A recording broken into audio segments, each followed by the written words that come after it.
What's up everybody, Kevin Bene here. So my last video I talked about how I was going to be taking a break from the weekly content just because of time constraints that I'm dealing with. But it got kind of antsy and I want to keep the momentum going forward. So I'm just going to be making shorter, quick tip videos where I'm going to be talking about just really one technique that you can implement if you're a wind player, specifically a reed instrument, and also some things with improvising and just performance techniques in general. So be sure to subscribe if you want to get these quick tip videos in the next few weeks. Alright, here we go. Quick tip number one. We're going to be talking about how to use our air properly, or a technique to get ourselves to really start to feel how to use our diaphragm muscle in the proper way to get the best sound we can. So if you relate a wind instrument to a car, your diaphragm or how you breathe is going to be the engine of that car or the instrument. Using our air properly as wind instruments has the biggest impact on getting a really great sound, a full sound, a rich sound, just a professional sound. Alright, so here's the trick that is going to help us use our diaphragm muscle properly, or at least start to feel how to use our diaphragm muscle properly.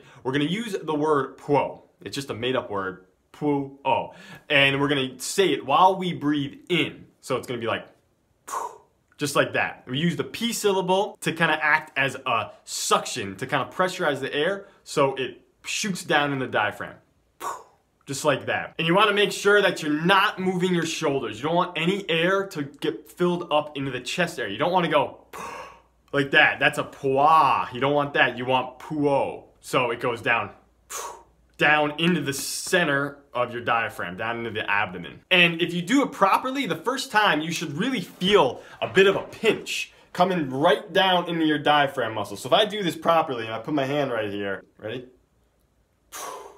Just like that. It's a small little motion, but once you start doing that, that's a diaphragm muscle, and you're really gonna start to strengthen that muscle and start to use your air properly to get a really efficient sound. So I have to say that for myself, using my air properly and to really understand the concept and the feeling of how to use that diaphragm muscle while I'm playing my instrument took me years to get down. So you have to be really patient with this. So that's quick tip number one, using that word puo to start to feel how to use our diaphragm muscle properly.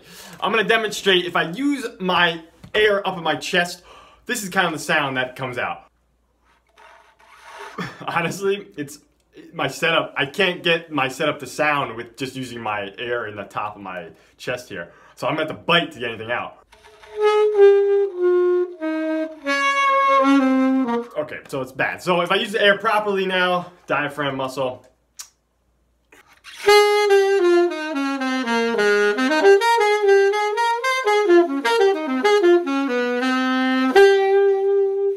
There you go. I think it sounds a little better. Alright everyone, thanks for watching the video. I hope you got something out of it. I hope you also enjoy this new series of my videos, which is going to be the quick tip of the week. Be sure to subscribe, and if you want some free sheet music and even more in-depth tips every week, click on the link in the description below. Alright, thanks everyone, and I'll see you next week. So, oh man, I gotta practice not doing it properly, I guess.